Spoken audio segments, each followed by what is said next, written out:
Bonjour à tous, ici c'est Sandrine, neuropsychologue, coach et fondatrice de la communauté MindStep, où on rassemble des gens qui ont bien compris que pour pouvoir changer le monde, il fallait d'abord se changer soi-même. Alors je suis vraiment super contente parce que je suis ici au Québec, à Montréal, avec Louise Arcan. Et donc Louise travaille dans le même domaine que nous, puisque finalement elle est coach et accompagnatrice des personnes qui sont en développement professionnel. Exactement. Voilà. Alors en fait, on était en train de discuter et puis on s'est dit que c'était intéressant de partager cette discussion avec vous. Par rapport à toutes ces personnes qui ont envie à un moment de changer de boulot, qui ont envie de se réinventer. Toi, tu rencontres pas mal de gens dans tes clients qui vivent ça. Quels sont leurs principaux défis, leurs principales difficultés quand tu les rencontres? Oui, bien en fait, une des grosses difficultés, c'est de ne pas connaître sa valeur. Ça, c'est vraiment une des difficultés qui est vraiment importante.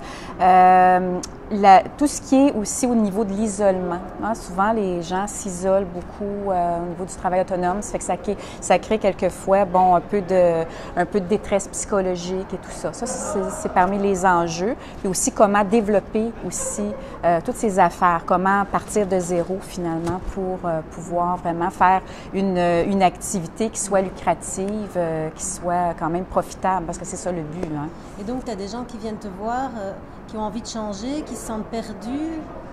Comment ça se passe? De quoi ils parlent? Quelles sont leurs plaintes, leurs problèmes? Bien, en fait, je dirais un des problèmes, c'est que souvent, ils écoutent un petit peu trop l'entourage avant de passer. Tu sais, des fois, ils se questionnent, est-ce que je vais passer vraiment, soit au travail autonome, démarrer une entreprise?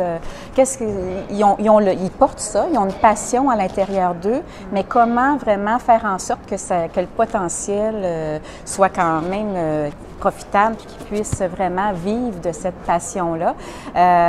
Souvent, l'entourage fait en sorte que ça crée des peurs parce que, si on est dans un entourage où est-ce que ce sont des gens, surtout des salariés, oui. C'est certain que de dire, OK, tu vas partir à zéro, tu as une belle carrière présentement, à quoi tu penses? Mais où tu vas? Où tu vas, exactement. Donc ça, c'est dans les problématiques, souvent, c'est ça, ce qui fait que ça crée un frein.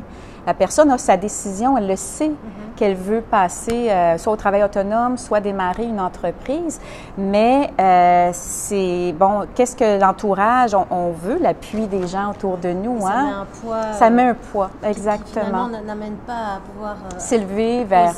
exactement. Donc ça, c'est vraiment un des enjeux qui est vraiment de dénouer tout ça. Aussi, je parlais d'isolement, donc... dès le moment où la personne a décidé, parce que j'ai autant des clients qui sont en démarrage d'entreprise ou de travail autonome que des gens qui sont en questionnement, transition, lorsqu'ils sont déjà dans une pratique, c'est vraiment l'isolement. C'est qu'ils se reculent, on travaille souvent beaucoup de la maison, hein, souvent dans bien des cas. Donc, au début, il faut diminuer ses coûts et puis tout à fait. On ne peut pas toujours se payer un bureau, on ne peut pas trop se déplacer. Exactement. Puis c'est ça l'objectif. Moi-même, avant que les gens commencent une pratique autonome, je leur propose déjà de commencer à baisser leur train de vie pour arriver. Mais là, ça fait partie, on ne commence pas avec le gros bureau et tout. Ben non, donc, c'est quelque chose qui se fait étape par étape. Exactement. Donc là, moi, dans le fond, ce que je vois, c'est que ce qui est important, comme nous, présentement, tu sais, on est vraiment dans un mastermind, un cercle d'excellence, puis c'est un réseau d'entrepreneurs qui est quand même, pour moi, c'est très important. Ce que je propose à mes clients, souvent, c'est de se trouver dans leur communauté, peu importe où, que ce soit un rassemblement avec, un dîner-causerie, par exemple, très informel, dans un petit café, dans notre patelin, puis d'arriver avec vraiment une coiffeuse, peu importe le domaine. De créer un réseau. Créer un réseau. Super chouette. Puis s'échanger des trucs, des conseils, parce que les enjeux, peu importe. Moi, ma clientèle va de la jeune photographe qui n'a pas d'argent jusqu'à l'avocate. Donc, c'est quand même multidisciplinaire, mais les enjeux, les défis sont les mêmes. Donc, c'est de trouver vraiment une manière pour sortir de l'isolement, pour pouvoir échanger avec des gens qui ont la même réalité que nous. Ça, c'est vraiment important. Donc effectivement, il y a tout d'abord faire attention à cet entourage qui peut être un petit peu plombant dans nos aspirations à évoluer. Oui. Et la deuxième chose, c'est se créer un réseau, aller vers des gens qui vivent la même situation. Et puis, je pense qu'il y a aussi effectivement le fait de faire un travail sur ces croyances limitantes. Je ne sais pas ce que tu en penses. Tout à Nous, fait. c'est ce qu'on observe beaucoup, c'est qu'on a beaucoup de croyances, de filtres qu'on met qui nous empêchent d'avancer. Puis ça demande de se faire accompagner et d'aller chercher des ressources. Ah, tout à fait, tout à fait. Parce que c'est ça qui fait vraiment qu'on freine, on n'ose pas.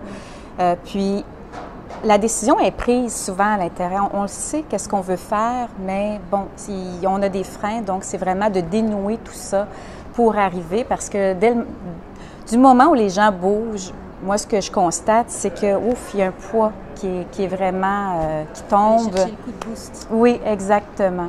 Exactement. Ok, ben merci beaucoup Louise pour Oui, ce ça me partage. fait plaisir. Donc voilà, si vous vivez cette situation, vous avez envie de bouger, de changer, vous avez envie d'une transition, vous avez envie d'oser avancer et évoluer, ben voilà quelques petits conseils qu'on a pu partager avec vous, en tout cas des trucs.